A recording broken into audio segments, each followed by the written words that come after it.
তো আল্লাহ যে বললেন কোনো মানুষ যদি মুমিন হয়, মুমিন কারে কয়?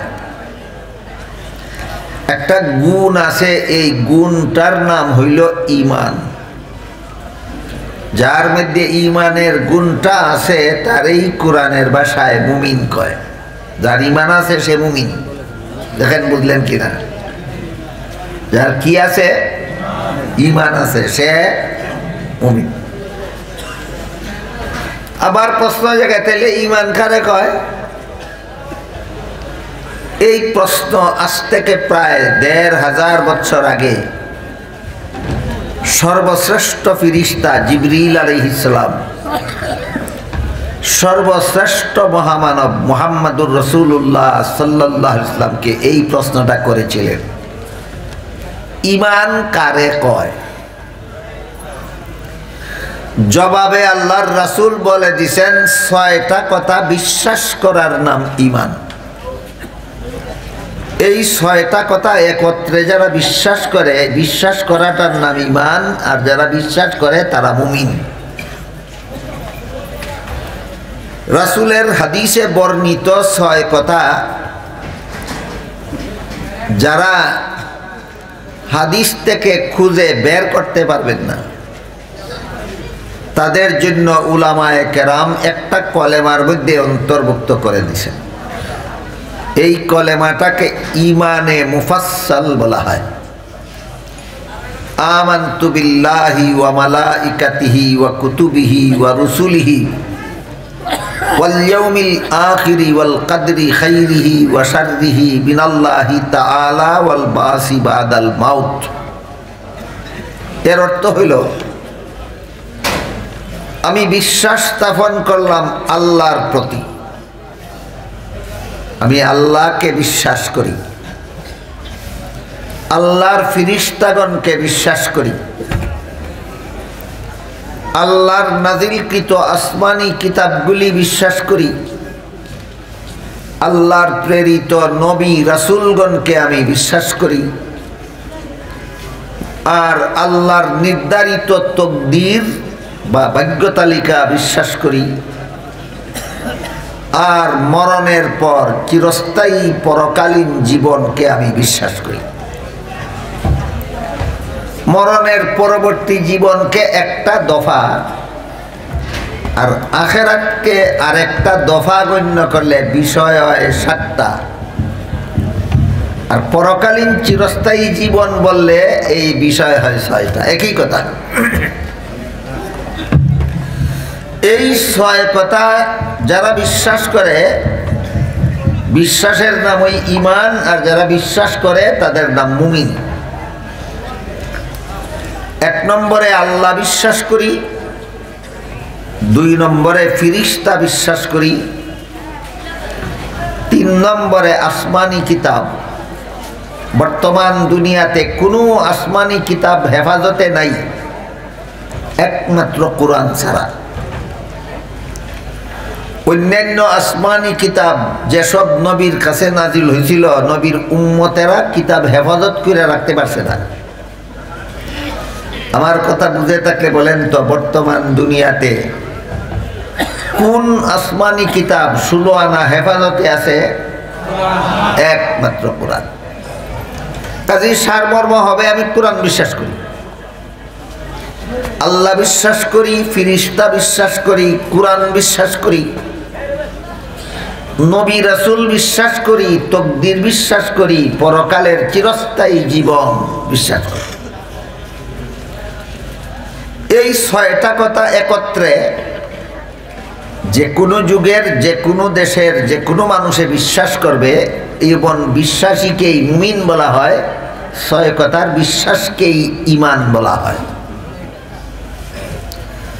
কিন্তু সমস্যা হইল, আমাদের বর্তমান সমাজে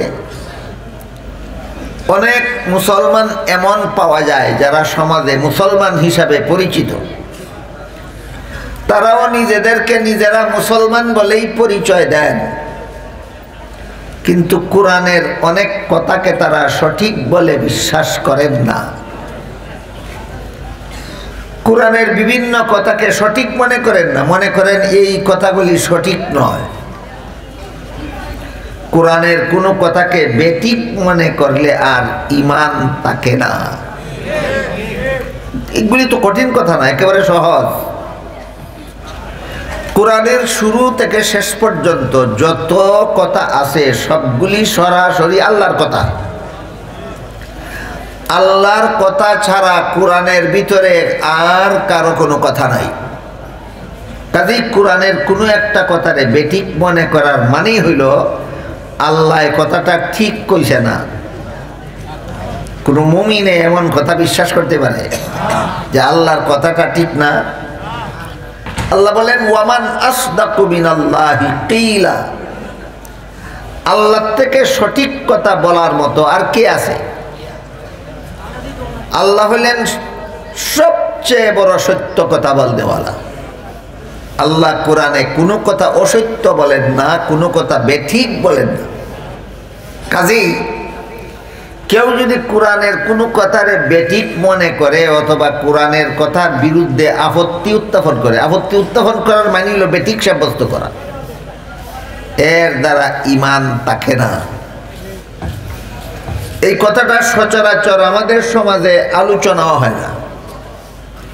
এই কারণে কিছু লোকে ইচ্ছা মতো কোরআনের বিভিন্ন কথার বিরুদ্ধে যুক্তির ভর যুক্তি, যুক্তির ভর যুক্তি, যুক্তির ভর যুক্তি দাঁড় করাইতেছে। একটা ভুল কথার পক্ষে যদি একবার, দুইবার, তিনবার, চারবার, পাঁচবার যুক্তি দেওয়া হয়, তাইলে যারা অশিক্ষিত তারাও মনে করে ব্যাপারটা তো সঠিক। এইভাবে এরা অনবরত কোরআনের বিরুদ্ধে যুক্তি দিয়া সাধারণ মুসলমানের ঈমান নষ্ট করার ব্যবস্থা করে ফেলেছে। এদের চক্রান্ত থেকে নিজেদের ঈমান হেফাজতের জন্য সর্বপ্রথমে মনে রাখতে হবে কোরআনের সমস্ত কথাকে সঠিক বলে বিশ্বাস করার নাম ঈমান। আগে বলেছি 6 কথা, এখন বললাম কোরআনের সমস্ত কথা। কারণ কোরআন 6 কথার ভিতরে কোরআনও আছে, কোরআনের ভিতরে 6 কথাও আছে। কাজেই 6 কথা বিশ্বাস করা আর কোরআন বিশ্বাস করা একই কথা।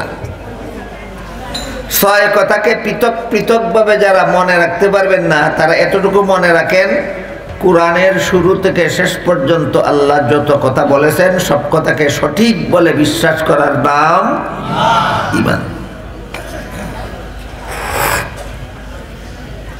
কোন কোরআনের কোন কথার বিরুদ্ধে যুক্তি দেওয়ার মানে হইল এই কথাটা ঠিক না। যেমন 1-2টা উদাহরণ দিয়ে আপনারা, কোরআনের এক আয়াতে আল্লাহ মুসলমান মহিলাদেরকে সম্বোধন করে বলেন ওয়াকারনা ফি বুয়ুতিকুন্না, অর্থাৎ হে মুসলমান মহিলারা তোমরা যার যার ঘরে থাকো। কোরআনে আল্লাহ মুসলমান মহিলাদেরকে কই থাকতে বলেছেন? বসবাসের ঘরে।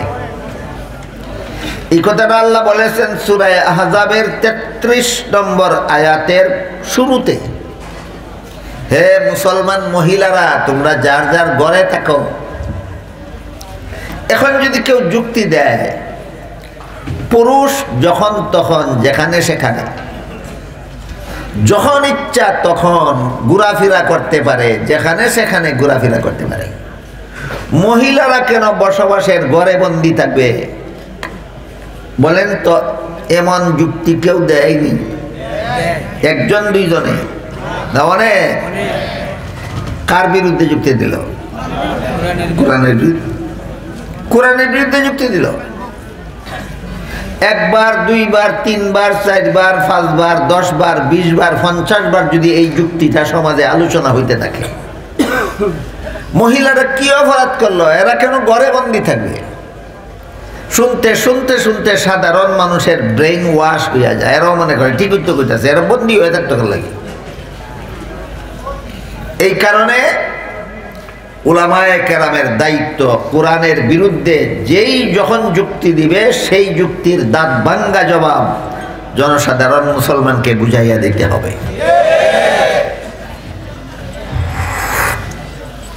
হাকিমুল উম্মত হযরত আল্লামা আশরাফ আলী থানভী রহমতুল্লাহি আলাইহি আল মাসালিহুল আকলিয়া নামক কিতাবে লিখেছেন, ইসলামে এমন কোনো বিধান নাই যার পক্ষে চূড়ান্ত কোনো যুক্তি নাই।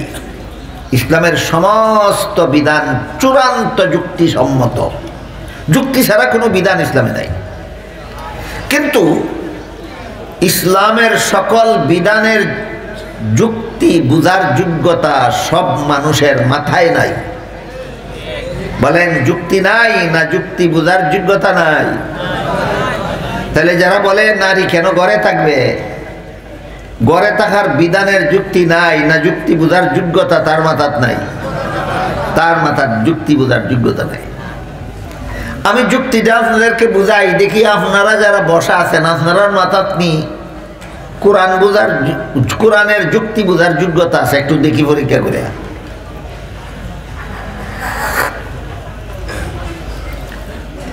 আল্লাহ পাক রব্বুল আলামিন সৃষ্টিগতভাবেই মহিলাদেরকে আলাদা কিছু দায়িত্ব দিয়েছেন, যেগুলি দুনিয়ার কোনো পুরুষে কোনো দিন পালন করতে পারবে না। বেশ কতগুলি দায়িত্ব আল্লাহ মহিলাদেরকে দিয়েছেন, পুরুষকে নয়। যেমন প্রতি মাসে মাসে মাসিক ঋতুস্রাবের ঝামেলা সহ্য করা, প্রত্যেক মাসের প্রায় 4 ভাগের 1 ভাগ সময়। এটা ঝামেলা না? ঝামেলা। এই ঝামেলাটা কার ডিউটি? মহিলাদের ডিউটি। প্রতিটি সন্তানকে গর্ভে ধারণ করার ডিউটিটা কার? মহিলাদের। প্রতিটি সন্তান প্রসবের কষ্ট সহ্য করার দায়িত্বটা কার? মহিলাদের। প্রতিটি সন্তানকে লালন পালন করার দায়িত্বটা কার? মহিলাদের। এবার বলেন, মাসিক ঋতুস্রাব চলাকালে সারাদিন অফিসের চেয়ারে বসে থাকা সুবিধা না বসবাসের ঘরে থাকা সুবিধা? সন্তান গর্ভে নিয়ে মাঠে ময়দানে খেতে খামারে পুরুষের কাঁধে কাঁধ বিলাইয়া কাজ করা সুবিধা না বসবাসের ঘর সুবিধা? সন্তান প্রসব করার সময় দোকানপাট সুবিধা না সংসদ ভবন সুবিধা না বসবাসের ঘর সুবিধা? সন্তানকে স্তনের দুধ পান করাবার সময় হাট বাজার সুবিধা না গাড়ির ড্রাইভিং সিট সুবিধা না বসবাসের ঘর সুবিধা?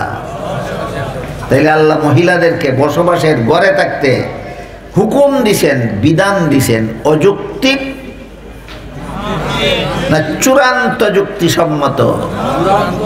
চূড়ান্ত যুক্তিসম্মত। এর মাথার যুক্তি বুঝার যোগ্যতা নাই, কয় মহিলা ঘরে থাকার যুক্তি নাই। বলেন যুক্তি নাই না যুক্তি বুঝার যোগ্যতা নাই? এই কথাটা আপনাদের বোঝা দরকার। সর্বস্তরের মুসলমানের এই কথাটা বোঝা দরকার যে আল্লাহ কোরআনের মাধ্যমে রাসূলের দ্বারা ইসলামের যত বিধান দিয়েছেন একটাও যুক্তি ছাড়া না, সবগুলি বিধান যুক্তিসম্মত। যুক্তি না বুঝলে না বুঝলাম, আমি আল্লাহর হুকুম মানি, এখানে যদি তা তবুও তোমার ঈমান থাকবে। আর যদি আল্লাহর বিধানের বিরুদ্ধে তুমি যুক্তি দাঁড় করাও, ওযু করার পরে বায়ু ছেড়ে দিলে যেমন ওযুর সাথে সাথে শেষ, আল্লাহর বিধানের বিরুদ্ধে যুক্তি দেওয়ার সাথে সাথে ঈমান শেষ। বুঝে থাকলে বলেন তো ঈমান কারে কয় বুঝলাম? ঈমান হেফাজত করার পদ্ধতিটাও বোঝা দরকার কিনা? 6 কথা বিশ্বাস করার নাম ঈমান, কোরআনের সব কথা সঠিক বলে বিশ্বাস করার নাম ঈমান, আর কোরআনের কোনো কথার যুক্তি আমি বুঝি আর না বুঝি আল্লাহর বিধান ঠিক আছে এই কথা বিশ্বাস করা হইল ঈমান হেফাজতের ব্যবস্থা। ঈমান হেফাজতের ব্যবস্থা। আমার ধারণা মতে আমাদের সমাজের অনেক বড় বড় শিক্ষিত পণ্ডিতরার চেয়ে সাধারণ মুসলমানের ঈমান নির্ভেজাল। বড় বড় শিক্ষিত পণ্ডিতরা যুক্তি দেয়, কোন যুক্তিতে মহিলা ঘরে বসে থাকবে? আর সাধারণ মুসলমানে কয় যুক্তি তর্ক বুঝি না, জ্ঞান বিজ্ঞান বুঝি না, আমরা একটা কথাই বুঝি, আল্লাহ যা বলেছেন ঠিকই বলেছেন। এর চেয়ে বড় নির্ভেজাল ঈমান আর হয় না। আমার কথা বুঝে থাকলে বলেন, যে সমস্ত পণ্ডিতরা কোরআনের কথার বিরুদ্ধে যুক্তি দেয় এরার ইমান নির্ভেজাল, না যারা কয় যুক্তি টুক্তি বুঝি না আল্লাহর কথা সঠিক বিশ্বাস করি এরার ইমান নির্ভেজাল? এরার ইমান, এরা হইল আপনারা আপনারা আপনারা আপনারা যারা এখানে বসেছেন, আপনাদের ইমান পণ্ডিতরার চেয়ে নির্ভেজাল। এরকম একটা উদাহরণ দিলাম মাত্র। কোরআনের এমন বহু কথা আছে যেগুলির বিরুদ্ধে বর্তমান জমানার তথাকথিত মুসলমান শিক্ষিত পণ্ডিতরা আপত্তি উঠায়। কোরআনের কথার বিরুদ্ধে আপত্তি উঠাইলে ইমান থাকে না। যেমন ভাবে উযু করার পরে পেশাব করে দিলে আর উযু থাকে না, উযু করার পরে পেশাব করে দিলে আর উযু থাকে না, ঠিক তেমনি ভাবে আমানতু বিল্লাহ পড়ার পরে কোরআনের কোনো কথার বিরুদ্ধে যুক্তি দিলে আর ইমান থাকে না।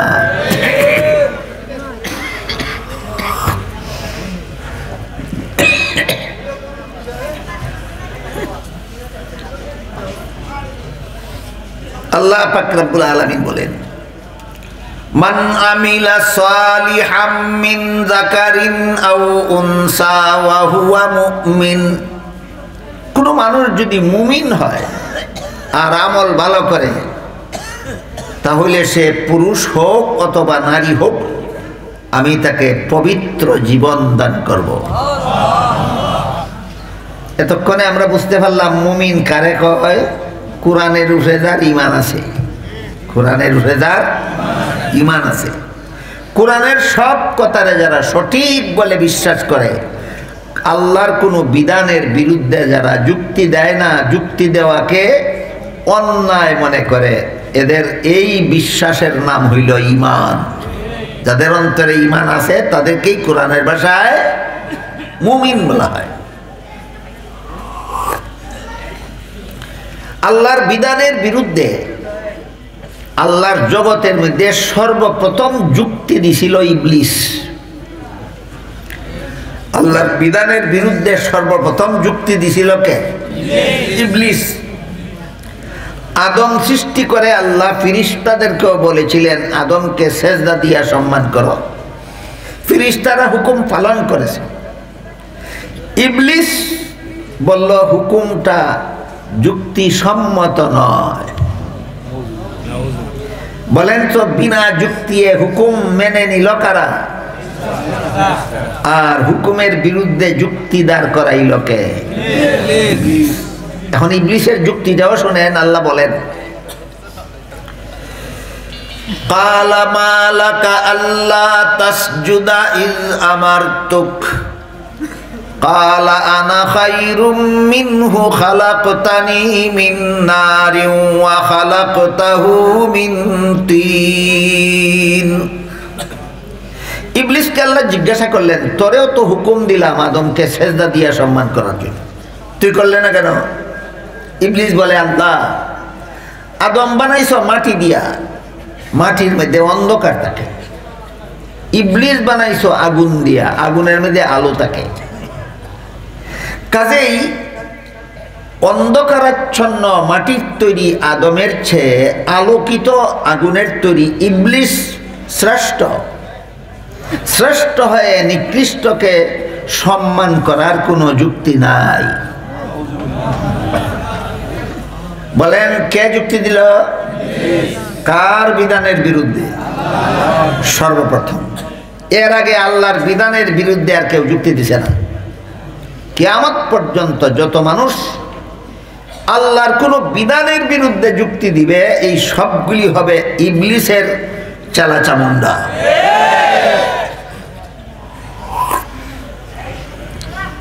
ইবলিস আল্লাহর বিধানের বিরুদ্ধে যুক্তি দিয়া 4টা জিনিস পাইছে। 1 নম্বর, এই ঘটনার আগে ইবলিস আল্লাহর ইবাদত বন্দেগী করেছিল 80,000 বছর। তাফসীরে কুরতুবী শরীফে লেখা আছে এই ঘটনার আগে ইবলিস 80,000 বছর আল্লাহর ইবাদত করেছিল। তারপরে আল্লাহ ইবলিসকে সমস্ত পৃথিবীর শাসন ক্ষমতা দান করেছিলেন, আর ইবলিসকে জান্নাতে বসবাস করার সুযোগ করে দিয়েছিলেন। যুক্তি দেওয়ার সাথে সাথে ৮০,০০০ বছরের ইবাদত বরবাদ হয়ে গেল। সমস্ত পৃথিবীর রাজত্ব ইবলিসের কাছ থেকে ছিনাইয়া নেওয়া হলো, জান্নাত থেকে বহিষ্কার করে দেওয়া হলো, ভবিষ্যতের জন্য বলে দেওয়া হলো উখরুজ ফা ইন্নাকা রাজিম, তুই চিরকালের জন্য আল্লাহর রহমত থেকে বঞ্চিত। আল্লাহর বিধানের বিরুদ্ধে যুক্তি দিয়া ইবলিস কটা পুরস্কার পাইল? ৪টা। ১ নম্বর ৮০,০০০ বছরের ইবাদত গেল, ২ নম্বর সমগ্র পৃথিবীর রাজত্ব গেল, ৩ নম্বর জান্নাতে বসবাস করার সুযোগ গেল, ৪ নম্বর চিরকালের জন্য আল্লাহর রহমত থেকে বঞ্চিত হইল। এগুলি পুরস্কার না লানত? তাহলে আল্লাহর বিধানের বিরুদ্ধে যুক্তি দেওয়া লানতের কাজ। আল্লাহর বিধানের বিরুদ্ধে যুক্তি দেওয়া লানতের কাজ। কাজেই আল্লাহ পবিত্র কোরআনের বিভিন্ন আয়াতে, রাসূল তার বিভিন্ন হাদিসে বারবার এই ইবলিসের কাহিনী বলেছেন। কেন? কিয়ামত পর্যন্ত মানুষ যেন ইবলিসের কাহিনীর থেকে শিক্ষা গ্রহণ করে। সাবধান, আল্লাহর বিধানের বিরুদ্ধে যারা যুক্তি দিবে তাদের পরিণতি ইবলিসের মতো হতে বাধ্য। আল্লাহর বিধানের বিরুদ্ধে যারা যুক্তি দিবে তাদের পরিণতি কার মতো হবে? ইবলিসের মতো হবে। এই জন্য বলছি, আল্লাহ বলেন কোনো মানুষ যদি মুমিন হয় আর আমল ভালো করে, সে পুরুষ হোক অথবা নারী হোক, আমি আল্লাহ তাকে পবিত্র জীবন দান করব। বিষয়গুলি ব্যাখ্যার মাধ্যমে বুঝতে হবে। মুমিন কেমনে হয়? ৬ কথা বিশ্বাস করলে। ঈমান কেমনে হেফাজতে থাকে? কোরআনের সব কথাকে সঠিক বলে বিশ্বাস করলে ঈমান হেফাজতে থাকে। কোরআনের কোনো কথারে যুক্তিহীন অযৌক্তিক মনে করলে ঈমান হেফাজতে থাকে না, ঈমান নষ্ট হইয়া যায়। গেল একটা ব্যাখ্যা সাপেক্ষ কথা। ঈমান কারে কয়? ঈমানে মুফাসসিরের ৬ কথা বিশ্বাস করার নাম ঈমান। এবার আমরা বোঝার চেষ্টা করব আমল ভালো বলতে কি বোঝায়। আল্লাহর কতগুলি বিধান আছে, এগুলি শুধু বিশ্বাস করতে হয়, এগুলির নাম ঈমান।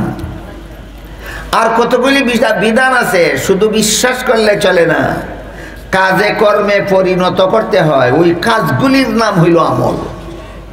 যেমন উযুর 4 ফরজ, বিশ্বাস করলে উযু হয় না, হাত মুখ ধোয়া লাগে, হাত মুখ ধোয়াটা হইল আমল। নমাজের 13 ফরজ, বিশ্বাস করলে নমাজ হয় না, রুকু সিজদা করা লাগে, রুকু সিজদা করাটার নাম হইল আমল। যত কাজের হুকুম আল্লাহ করেছেন এইগুলি করার নাম নেক আমল, আর যত কাজ করতে আল্লাহ নিষেধ করেছেন সেইগুলি করার নাম বদ আমল। নিষিদ্ধ কাজ করার নাম বদ আমল, আর আদেশের কাজ করার নাম নেক আমল। বর্তমান সমাজের বেশিরভাগ মুসলমানকে নেক আমলের বেলায় পাওয়া যায় না, বদ আমলের বেলায় পাওয়া যায়। বর্তমান সমাজের বহু মুসলমান যত বদ আমলে লিপ্ত, এর মধ্যে একটা বদ আমল হলো সুদের কারবার। একটা বদ আমল সুদের কারবার। আল্লাহ বলেন আহাল্লাল্লাহুল বাইআ ওয়া হাররামার রিবা, ব্যবসাকে আল্লাহ হালাল করেছেন, তাই ব্যবসার মুনাফাও হালাল। সুদের কারবারকে আল্লাহ হারাম করেছেন, তাই সুদের মুনাফাও হারাম।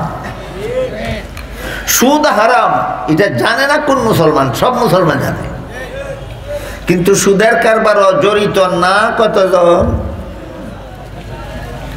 হাজার হাজার লাখে লাখে মুসলমান সুদের কারবারে জড়িত। কি নেক আমলে লিপ্ত না বদ আমলে লিপ্ত? বদ আমলে লিপ্ত।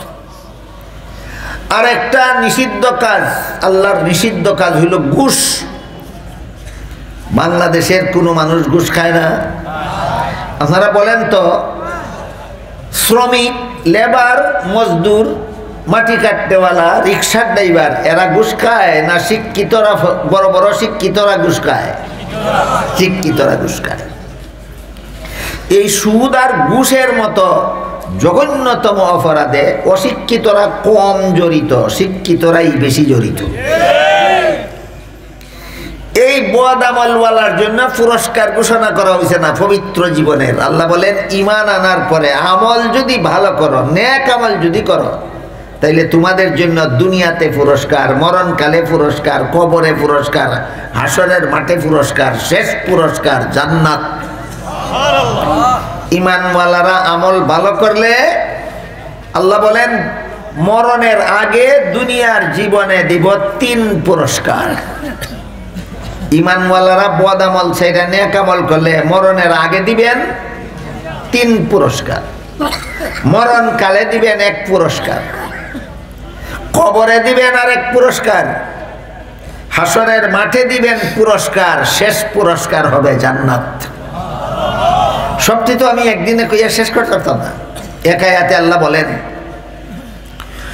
ওয়াদাল্লাহুল্লাযীনা আমানু মিনকুম ওয়া আমিলুস সালিহাতি লায়াস্তাখলিফান্নাহুম ফিল আরদি কামাস্তাখলাফাল্লাযীনা মিন ক্বাবলিহিম ওয়ালা ইউমাক্কিনান্না লাহুম দীনাহুমুল্লাযী ইরতাদা লাহুম ওয়ালা ইউবাদদিলান্নাহুম মিন বা'দি খাউফিহিম আমনা ইয়াবুদুনানি লা ইউশরিকুনা বি শাইআ ওয়া মান কাফারা বা'দা যালিকা ফাউলাইকা হুমুল ফাসিকুন। এই আয়াতে আল্লাহ বলেন, ও ঈমানওয়ালা মুমিন মুসলমানেরা, তোমরা যদি নেক আমল করো, আমল ভালো করো, দুনিয়ার জীবনেই তোমাদেরকে 3 পুরস্কার দেব। বুঝে থাকতে বলেন ঈমানওয়ালারা নেক আমল করলে 3 পুরস্কার কবে দিবেন আল্লাহ? দুনিয়ার জীবনে। 1 নম্বর পুরস্কার, দুনিয়ার শাসন ক্ষমতা তোমাদের হাতে দেব। দুনিয়ার শাসন ক্ষমতা মুমিন মুসলমানদের হাতে দিবেন। 2 নম্বর পুরস্কার, ইসলাম ধর্মকে আল্লাহ সারা দুনিয়াতে প্রতিষ্ঠা করে দিবেন।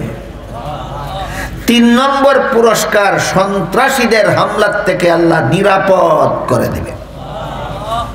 আমরা দুনিয়ার দিকে তাকাইলে দেখি বর্তমান দুনিয়ার শাসন ক্ষমতা ইমানদারদের হাতে নয়, বেঈমান কাফিরদের হাতে।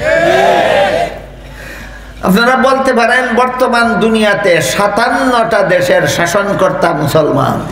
কটা দেশের? 57টা দেশের শাসন ক্ষমতা মুসলমান। তাহলে দুনিয়ার শাসন ক্ষমতা ইমানদারের হাতে নাই কিভাবে? এই কথার সুজা জবাব আমি দিয়া থাকি। বর্তমান দুনিয়াতে যত মুসলমানের দেশের মুসলমান শাসনকর্তা গদিতে আছে, এরা স্বাধীন শাসনকর্তা না বেঈমানদের পুতুল সরকার? এরা নিজেদের ইচ্ছা মতো শাসন করে না বেঈমানদের নির্দেশ মতো? তাহলে আসল শাসন ক্ষমতা কার হাতে? আসল শাসন ক্ষমতা মুসলমানের হাতে নাই, বেঈমানদের হাতে। মুসলমান সরকারে কানে দুইরা দাঁড় করায় বেঈমানে, তে মুসলমান সরকার দাঁড়াইয়া থাকে। মুসলমান সরকারদেরকে বেঈমানে কানে দুইরা বসায়, তে মুসলমান সরকার বসে থাকে। তাহলে বর্তমান দুনিয়ার 57টা মুসলিম দেশের আসল শাসনকর্তা বেঈমান। গদির যারা বসা আছে এরা বেঈমানদের পুতুল সরকার। গদির যারা বসা আছে এরা বেঈমানদের পুতুল সরকার। এরপরে আল্লাহ বলছিলেন 2 নম্বর পুরস্কার, ইসলাম ধর্মকে প্রতিষ্ঠা করে দেব। বর্তমান দুনিয়াতে অমুসলমান তো অমুসলমান, মুসলমানদের কাছে ইসলাম ধর্ম অবহেলিত, প্রতিষ্ঠিত না। মুসলমানদের কাছে ইসলাম ধর্ম অবহেলিত। এরপরে আল্লাহ বলেছিলেন 3 নম্বর পুরস্কার দেব তোমাদেরকে দুনিয়াতে, সন্ত্রাসীদের হামলার থেকে নিরাপদ করে দেব। রোহিঙ্গার মুসলমানেরা সন্ত্রাসীদের হামলার থেকে নিরাপদে না বিপদে? ফিলিস্তিনি মুসলমানেরা সন্ত্রাসীদের হামলার শিকার, কাশ্মীরি মুসলমানেরা বেঈমানদের সন্ত্রাসীদের হামলার শিকার। যেদিকে তাকানো যায় সেদিকেই দেখা যায় মুসলমান এর রক্ত সন্ত্রাসীদের হামলার দ্বারা মুসলমানের রক্তে দুনিয়ার জমি লাল হইতেছে। আল্লাহ যে বলছিলেন 3 পুরস্কার দিবেন দুনিয়াতে, দিলেন কোথায়? বস্ত্র বুঝছেন কিনা? আল্লাহ 3 পুরস্কার দিবেন বলছিলেন বিনা শর্তে না আমল বালা করার শর্তে? বর্তমান দুনিয়ার সিংহভাগ মুসলমানের আমল বালা না খারাপ? তাহলে আল্লাহ কি ওয়াদা লঙ্ঘন করলেন না মুসলমানেরা আল্লাহর শর্ত লঙ্ঘন করলো? তোমরা শর্ত লঙ্ঘন করছো, শর্ত পালন করে দেখো আল্লাহর ওয়াদা ঠিক থাকবে। গেল যে সমস্ত ইমানদারের আমল ভালো, এদের দুনিয়াতে 3 পুরস্কারের বিবরণ। মরণকালে দিবেন আল্লাহ একটা মহা পুরস্কার, এর চেয়ে বড় পুরস্কার আর হতে পারে না। সেটা হইল আল্লাহ বলেন, ইন্নাল্লাযীনা ক্বালু রাব্বুনাল্লাহু সুম্মা ইসতাকামু তাতানাজ্জালু আলাইহিমুল মালাইকাতু আল্লা তাখাফু ওয়া লা তাহজানু ওয়া আবশিরু বিল জান্নাতিল্লাতী কুনতুম তুআদুন। এখানে আল্লাহ বলেন, যারা আমি আল্লাহকে রব স্বীকার করার পর আমি আল্লাহর বিধান পালনে অটল থাকবে মরণ পর্যন্ত। আল্লাহর বিধান পালনে অটল থাকবে কবে পর্যন্ত? মরণ পর্যন্ত। হাদিস শরীফে রাসূল বলেন, মরণকালে শয়তান শেষ চেষ্টা করবে তাকে বেঈমান বানাবার জন্য। একটা মানুষকে বেঈমান বানাবার জন্য শয়তান সারা জীবন যত চেষ্টা করে তার চেয়ে বেশি চেষ্টা করে মরণের সময়, তার চেয়ে বেশি চেষ্টা করে মরণের সময়। সেই কঠিন বিপদের সময়, মরণের সময় তোমরা যদি মরণ পর্যন্ত আমার বিধান পালনে অটল থাকো, তোমরা যদি মরণ পর্যন্ত আমার বিধান পালনে অটল থাকো, তখন শয়তান মরণকালে তোমাদেরকে বেঈমান বানাবার জন্য যত চেষ্টা করুক না কেন, আমি রহমতের ফিরিস্তা পাঠাইয়া তোমাদেরকে ঈমানের সাথে মরণের ব্যবস্থা করব। দেখেন, মরণ পর্যন্ত নেক আমল করতে থাকলে মরণকালীন পুরস্কার ঈমান নিয়া মরণ নসিব হবে। ঈমান নিয়া মরণ নসিব হবে। এর চেয়ে বড় কোনো পুরস্কার মানুষের জীবনে আর হতে পারে না। মরণকালে যে ব্যক্তি ঈমান নিয়ে মরতে পারে চিরকালের জন্য জান্নাতি হবে। মরণকালে যে ঈমান নিয়ে মরতে পারবে না চিরকালের জন্য জাহান্নামী হবে।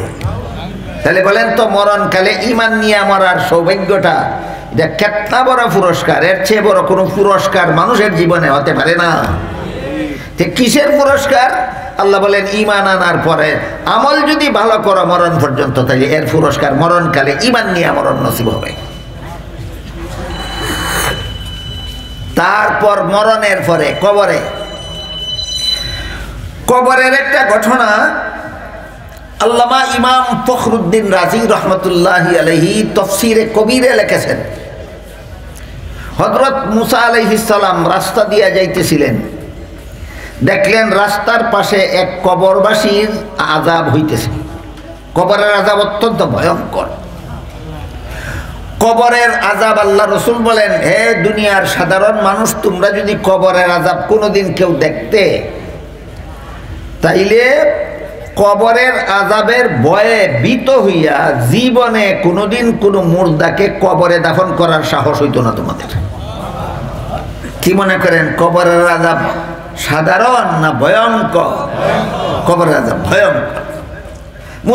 মুসা নবী দেখলেন কবরে এক ব্যক্তির ভয়ঙ্কর আযাব হইতেছে। তারপরে তিনি চলে গেলেন। কাজ শেষে আবার যখন ফিরার পথে ওই কবরের পাশে আসলেন, দেখলেন কবরবাসীর আযাব বন্ধ হয়ে গেছে, সে এখন সুখে শান্তিতে আছে। মুসা আলাইহিস সালাম কবরবাসীকে জিজ্ঞাসা করলেন, যাওয়ার পথে দেখে গেলাম তোমার কবরে ভীষণ শাস্তি হইতেছে, তুমি মহা বিপদে আছো। ফিরার পথে দেখতেছি তোমার আযাব বন্ধ হয়ে গেছে, তুমি সুখে শান্তিতে আছো, তোমার কবরের আযাবটা বন্ধ হইল কিভাবে? কবরবাসী মুসা নবীকে জবাব দিল। কোন কিতাবে লেখা আছে ঘটনা? তফসিরে কবির, তফসিরে কবিরে লেখা আছে। কবরবাসী মুসা নবীকে জবাব দিল, আমার মরণের সময় দুনিয়াতে আমার বিবিকে গর্ভবতী রেখে আসছিলাম। আমার মরণের কিছুদিন পরে আমার গর্ভবতী বিবির গর্ভ থেকে একটা এতিম সন্তান জন্ম হয়েছিল। আজকে সেই এতিম ছেলেটাকে আমার তার মা একজন উস্তাদের কাছে লেখাপড়া শিখাইবার জন্য ভর্তি করে দিছে। আর উস্তাদে আমার ছেলেকে জীবনের প্রথম সবক শিক্ষা দিছে বিসমিল্লাহির রহমানির রহিম। বাকি ঘটনা পরে বলবো, আপনারা আগে বলুন, দুনিয়ার কোন কোন শিক্ষা প্রতিষ্ঠানে ছাত্রদের প্রথম সবক বিসমিল্লাহর দ্বারা দেওয়া হয়? একমাত্র মাদ্রাসায়। একমাত্র মাদ্রাসা ছাড়া দুনিয়ার কোন শিক্ষা প্রতিষ্ঠানে বিসমিল্লাহ কইয়া সবক পড়ানি শুরু হয় না। কবরবাসী মুসা নবীরে কইল, আমার উস্তাদে আমার এতিম ছেলেটারে দুনিয়াতে বিসমিল্লাহ পড়াইছেন, সাথে সাথে আল্লাহ কবরের ফিরিস্তারে হুকুম দিছেন আযাব বন্ধ করো। ফিরিস্তা জিজ্ঞাসা করলেন কেন? আল্লাহ বলেন, এই লোকের এতিম ছেলে দুনিয়াতে আমাকে রহমান কইছে, রহিম কইছে। এরপরেও যদি এতিম ছেলের বাপের কবর আমি আযাবই জারি রাখি, তাইলে আমি আল্লাহ রহমান রইলাম কোথায়, রহিম রইলাম কোথায়? কোন কিতাবের ঘটনা? তাফসীরে কবিরে লেখা ঘটনা। বিশ্বাস হয়ে থাকলে বলেন, আপনাদের যাদের ছেলে মেয়েদেরকে মাদ্রাসায় পড়তে দিলেন কি পরিমাণ লস খাইলেন? এত বড় লাভ আর কোনো পড়ার দ্বারা হইতে পারে? আর দুনিয়ার আর কোনো পড়ার দ্বারা এত বড় লাভ হইতে পারে না। আপনার ছেলে মাদ্রাসা গিয়া বিসমিল্লাহ পড়বে, এর ফল আপনি কবরে শুইয়া শুইয়া পাইবে। এরপরে হাসরের মাঠে যাদের ঈমান নিয়ে মরতে পারবে, নেক আমল করে যারা মরতে পারবে, হাসরের মাঠে আল্লাহর আরশের ছায়ার নিচে তাদেরকে ছায়া দেওয়া, তাদের হিসাব সহজ হবে, তাদেরকে জাহান্নাম থেকে নাজাত দিয়া দেওয়া হবে হাসরের বিচারে। মান আমিলা সালিহাম মিন যাকারিন আও উনসা ওয়া হুয়া মুমিন, কোন মানুষ যদি মুমিন হয় আর আমল ভালো করে, দুনিয়াতে 3 পুরস্কার, মরণকালে 1 পুরস্কার, কবরে 1 পুরস্কার, হাসরের মাঠে জাহান্নাম থেকে মুক্তি আর 1 পুরস্কার। এই যে এই ঈমান আনার পরে যাদের আমল ভালো করবে তাদের জন্য। বুঝে থাকলে বলেন, ঈমান এবং আমল ভালো থাকলে শুধু আখিরাতে পুরস্কার না দুনিয়াতেই 3 পুরস্কার? মরণকালে ঈমান নিয়ে মরণ নসিব হবে, কবরের আযাব মাফ হয়ে যাবে, হাসরের মাঠে আল্লাহর আরশের ছায়ার নিচে ছায়া পাওয়া যাবে। তাই আল্লাহ বলেন, কোন মানুষ যদি মুমিন হয় আর আমল ভালো করে, ওই মানুষটা পুরুষ হোক অথবা নারী হোক, আমি তাকে পবিত্র জীবন দান করব। পুরুষ নারী পৃথক পৃথকভাবে বললেন কেন? কোন মানুষ যদি মুমিন হয়, এখানে মানুষ বলতে কি নারী পুরুষ উভয়কে বোঝায় না? মানুষ বললে কি নারী পুরুষ উভয় বোঝা যায় না? বোঝা যায় না। আপনারা মানুষ বলতে শুধু পুরুষ বুঝেন না নারীও? মানুষ শব্দের ভিতরে তো পুরুষও আছে নারীও আছে। আবার আল্লাহ খুল্লা বলেন কেন পুরুষ হোক অথবা নারী হোক? এই প্রশ্নের জবাবে মুফাসসিরিনে কেরাম তাফসীরের কিতাবে লিখেছেন, আল্লাহর দৃষ্টিতে নারী পুরুষ আল্লাহর কাছে পুরস্কার পাওয়ার বেলায় সমান, এই কথাটা বুঝাইবার জন্য পুরুষ হোক অথবা নারী হোক কথাটা আল্লাহ বলেছেন। এক ক্ষেত্রে নারী পুরুষ সমান, সেটা হলো আল্লাহর কাছে পুরস্কার পাওয়ার বেলায়। কোন বেলায়? আল্লাহর কাছে পুরস্কার পাওয়ার বেলায় নারী পুরুষ সমান। নারী পুরুষের যোগ্যতা সমান না, নারী পুরুষের কাজ সমান না, নারী পুরুষের কর্মস্থল সমান নয়। যোগ্যতায় ব্যবধান আছে, কাজে ব্যবধান আছে, কর্মস্থলে ব্যবধান আছে, কিন্তু পুরস্কার পাওয়ার বেলায় সমান। এর একটা সাধারণ উদাহরণ দিই শোনেন। হাদিস শরীফে রাসূল করিম সাল্লাল্লাহু আলাইহি ওয়াসাল্লাম মুসলমান পুরুষদেরকে জামাতের সাথে নামাজ পড়ার পদ্ধতি শিক্ষা দিয়েছেন। বলুন তো, 5 বেলার নামাজ জামাতের সাথে পড়া নবীর তরিকা কিনা? নবীর তরিকা। কাদের জন্য? পুরুষের জন্য। মহিলাদের ব্যাপারে আল্লাহ রাসূল বলেন, খায়রু মাসাজিদিন নিসায়ে কারু বুয়ুতিহিন্না, নারীদের শ্রেষ্ঠ মসজিদ তাদের ঘরের কোণা। আরেক হাদিসে উল্লেখ আছে, পুরুষ মসজিদের জমাতে শরীক হইয়া নামাজ পড়লে যেই সওয়াব পাবে, মহিলারা ঘরের কোণায় একা নামাজ পড়লেও সেই সওয়াব পাবে। আমল সমান না পুরস্কার সমান? পুরস্কার সমান। এই কথাটা সচরাচর আমাদের সমাজে আলোচনা হয় না, এই জন্য অনেক মুসলমানে জানে না। না জানার কারণে রমজান মাস আসলে এক মহল্লার মহিলা আর এক মহল্লায় গিয়ে জমা হয় তারাবির নামাজ জমাতে পড়ত। হয়নি এরকম? তোমারে রসুলে কইছেন আর এক মহল্লার গিয়ে জমাত পড়ো না, তুমি ঘরে একা পড়লে জমাতের সমান সব। রসুল বলেন একভাবে, তুমি রসুল থেকে বেশি বুঝো কেন? রসুল এই বিষয়টা ঠিক মতে বুঝছেন না। এরা এত বড় বুঝদার কেন? রসুল বলেন তুমি ঘরে একা নামাজ পড়ো, পুরুষ মসজিদে গিয়ে জমাতে ফিরে যেই সব পাইব, তুমি ঘরে একা পড়ে সেই সব পাবে।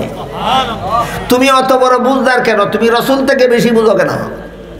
বলেন তো, সত্যই কি রসুল থেকে বেশি বুঝার মতো কোনো মানুষ আছে দুনিয়ায়? এরা কাজের দ্বারা বুঝাইতে চায় আমরা রসুল থেকে বেশি বুঝি।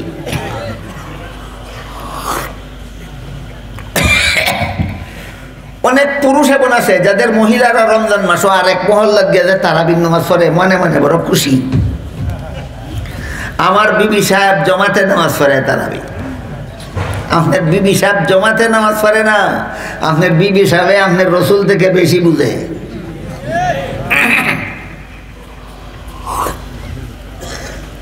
আমাদের বুঝার একটা ব্যাপার হলো, মসজিদে গিয়া জমাতে নামাজ পড়া যতটুকু কঠিন, ঘরে একা পড়া কি ততটুকু কঠিন না? অনেক সহজ। মহিলাদের নামাজটারে সহজ করে দেওয়া হইল কেন? এই প্রশ্নের জবাবটা বালা করে বোঝা দরকার। না বোঝার কারণে অনেকে এই জমাত নিয়ে ফেতনা করে। বলেন তো, মসজিদে গিয়া জমাতে নামাজ পড়া মহিলাদের জন্য সুন্নত না পুরুষের জন্য সুন্নত? আপনার জন্য তো, আপনি পুরুষ, আপনার জন্য তো মসজিদে গিয়ে জমাতে নামাজ পড়া সুন্নত। এখন আপনার যদি একটা শিশু বাচ্চা থাকে ঘরে, ধরেন আপনার 6 মাসের একটা শিশু বাচ্চা আছে, বাচ্চা কুলো কইরা লইয়া যাইবেন মসজিদে জমাতে শরীক হওয়ার লাগে? লইয়া গেলে কি দিব? একটু দেখি বুঝেন কি না? 6 মাসের শিশু বাচ্চা কুলো কইরা লইয়া মসজিদের জমাতে শরীক হইলে কি তৈব? 4 রাকাত নামাজ ইমামের পিছনে শরীক হইলেন, 6 মাসের বাচ্চা কুলো লইয়া, সালাম ফিরাইবার আগে পেশাব পায়খানা করতো না? গ্যারান্টি আছে না? করতেই পারে। তখন তোমার নমাজের কি অবস্থা হইব? তোমার জমাতের কি অবস্থা হইব? মসজিদের কি অবস্থা হইব? মুসল্লিদের কি অবস্থা হইব? কাজেই বাচ্চা নিয়ে মসজিদে যাওয়া সম্ভব না। বাচ্চা নিয়ে মসজিদে যাওয়া সম্ভব না। আরেকটা মানে বালা উদ্দেশ্যে খারাপ কাজ সমাজে অনেকে করে থাকে। অবুঝ বাচ্চা যারা নমাজ চিনে না, উজু চিনে না, গোসল চিনে না, ইটা ইকবার মতো বয়স হয়েছে না, 3 বছর 4 বছর, আঙ্গুলে দূরে দূরে দূরে দূরে টাইনা টাইনা লইয়া জমা মসজিদে যায়, আসেনি যাত্রা চললি। এরপরে ইমাম সাহেব যখন খুতবা শুরু করেন তখন এই বাচ্চায় মসজিদের মধ্যে হট্টগোল শুরু করে দেয়। বলেন খুতবা মনোযোগে শোনা ওয়াজিব কিনা? বাচ্চার হট্টগোলের কারণে খুতবার শোনার ওয়াজিব আদায় করতে ব্যাঘাত হয় কিনা? যতলা মানুষে খুতবা শোনার ব্যাঘাত হবে, সবের গুনাহ যে বাচ্চা সাতুলিয়া মসজিদে গেছিল তার আমলনামায় লেখা হবে। অবুঝ বাচ্চা মসজিদে নেওয়া সওয়াবের কাজ নয়, গুনার কাজের কেন্দ্র। এর দ্বারা অনেক গুনার কাজ সংগঠিত হয় অবুঝ বাচ্চারে মসজিদে নিলে। জমাত যখন শুরু হয়ে গেল, অবুঝ বাচ্চারে পাশে লইয়া জমাতে দাঁড়াইল। হে তো এত লম্বা সময় দাঁড়ায় তাকে দেখতে অভ্যাস নাই। কয়েকবার বাপের মুখের দিকে চাইয়া যখন দেখে যে লড়েও না, সরেও না, মাতেও না, কুলো লয় না, তখন ওই ডাকা শুরু করে। যখন জবাব দেয় না তখন চিল্লাইয়া যখন মাথাইতে পারে না, ওই কাতারের ফাঁকিটা দৌড় দেয়, একবার যাই মাথাতে, একবার যাই মাথা। আমার কথা বুঝে থাকলে বলেন, অবুঝ বাচ্চা মসজিদে নেওয়া সওয়াবের কাজ না গুনার কাজ? এই রকম কাজ করবেন না। কাজেই আপনি অবুঝ বাচ্চা নিয়ে মসজিদে যাইতে পারবেন না। মসজিদে যখন আপনার যাওয়া লাগবে জমাতে নামাজ পড়ার জন্য, বাচ্চাটা ঘরে রাখিয়া যেতে হবে। এবার বলেন, মসজিদে জমাতে শরীক হইয়া নামাজ পড়া আপনার জন্য সুন্নত ছিল, বাচ্চা নিয়ে যাওয়ার সুযোগ নাই, এই জন্য বাচ্চাটা গড় কার কাছে রেখে যাইবেন? আপনার কাছে।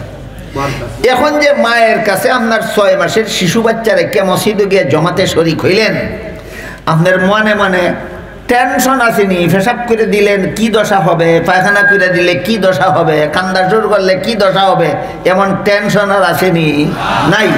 তাইলে 6 মাসের বাচ্চা থাকা সত্ত্বেও আপনি মসজিদে নিটান্ডা মনে জমাতে নামাজ পড়তে পারলেন কার কারণে?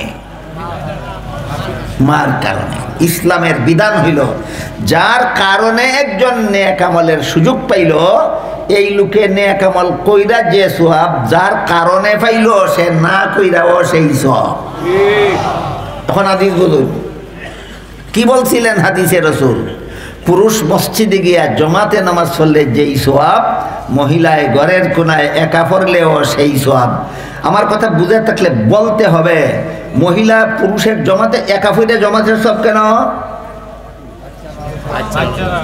হ্যাঁ, পুরুষের গড় দেখাশোনা করে। যতক্ষণ পুরুষ মসজিদ নামাজ ছেড়ে গড়ে ফিরে না আসবে, ততক্ষণ পর্যন্ত পুরুষের গড় দেখাশোনা করবে, পুরুষের গড়ের মাল সামান দেখাশোনা করবে, পুরুষের বাচ্চা দেখাশোনা করবে। নিটান্না মনে পুরুষ মসজিদে জমাতের সাথে নামাজ পড়ার সুযোগ পায় বাচ্চার মায়ের কারণে। এই জন্য আল্লাহর বিধান, রাসূল বলেন, পুরুষ জমাতে নামাজ ফিরে যেই সওয়াব, মহিলা ঘরের কোনায় একা নামাজ ফিরে সেই সওয়াব। আলোচনাগুলি সমাজে হয় না, এই জন্য কিছু অতিরিক্ত পণ্ডিতের আবির্ভাব হয়েছে সমাজ।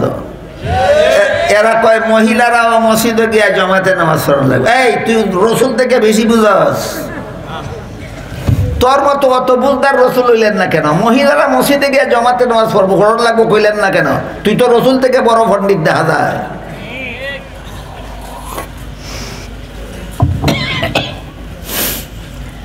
এখানে দেখেন, পুরুষের নমাজে আর মহিলার নমাজে বেশ কম হয়েছে নি? হয়েছে, কিন্তু আল্লাহর বিধানে উভয়ের পুরস্কার সমান। এই কথাটা বুঝাইবার জন্য আল্লাহ বলেন, মিন যাকারিন আও উনসা, ঈমান যদি থাকে আর আমল যদি ভালো হয়, পুরুষ পুরুষের আমল করে আল্লাহর কাছে যেই পুরস্কার পাবে, মহিলা মহিলার আমল করে আল্লাহর কাছে একই পুরস্কার পাবে। হাদিস শরীফে রাসূল করিম সাল্লাল্লাহু আলাইহি ওয়াসাল্লাম বলেন, যেই মহিলা স্বামীর ঘর করে, সেই মহিলা পুরুষ যুদ্ধের ময়দানে শত্রুর মোকাবেলা লড়াই করলে পায় যেই সওয়াব, মহিলা স্বামীর ঘর করলেও পায় সেই সওয়াব। পুরুষ যুদ্ধের ময়দান থেকে বিজয়ী হয়ে ফিরলে পায় গাজীর সওয়াব। আল্লাহর রাসূল বলেন, মহিলা সন্তান প্রসবের পরে বেঁচে থাকলেও পায় গাজীর সওয়াব। পুরুষ যুদ্ধের ময়দানে মারা গেলে পায় শহীদের সওয়াব। রাসূল বলেন, মহিলা সন্তান প্রসবের সময় মারা গেলেও পায় শহীদের সওয়াব। হিসাব করেন, পুরুষেও জেহাদের সওয়াব, মহিলায়ও জেহাদের সওয়াব পাওয়ার ব্যবস্থা আছে। পুরুষেও পায় গাজীর সওয়াব, মহিলায়ও পায় গাজীর সওয়াব। পুরুষেও পায় শহীদের সওয়াব, মহিলায়ও পায় শহীদের সওয়াব। পুরুষেও পায় জমাতে নামাজ পড়ার সওয়াব, মহিলায়ও পায় জমাতে সওয়াব পাওয়ার, জমাতে নামাজ পড়ার সওয়াব। একই আমলের দ্বারা না ভিন্ন ভিন্ন আমলের দ্বারা? তাহলে নারী আর পুরুষ কাজের বেলায় সমান, যোগ্যতার বেলায় সমান, কর্মস্থলের বেলায় সমান, না আল্লাহর কাছে পুরস্কার পাওয়ার বেলায় সমান? আল্লাহর কাছে পুরস্কার পাওয়ার বেলায় সমান। গেল কয়েকটা কথার ব্যাখ্যা। 1 নম্বর ঈমান কারে কয়, আরেকটা হইল নেক আমল এবং তার ফলাফল, আরেকটা হইল নারী আর পুরুষ আল্লাহ পৃথক পৃথকভাবে বললেন কেন, আর একটা কথা রয়েছে ব্যাখ্যা সাপেক্ষ। আল্লাহ বলেন, এই সমস্ত নারী পুরুষকে আমি পবিত্র জীবন দান করব। এই পবিত্র জীবনের ব্যাখ্যা মুফাসসিরিনে কেরাম তাফসীরের কিতাবে লিখেছেন, পবিত্র জীবনের দুইটা ব্যাখ্যা আছে। একটা হলো দুনিয়াতে পবিত্র জীবন, আর একটা হলো আখিরাতে পবিত্র জীবন।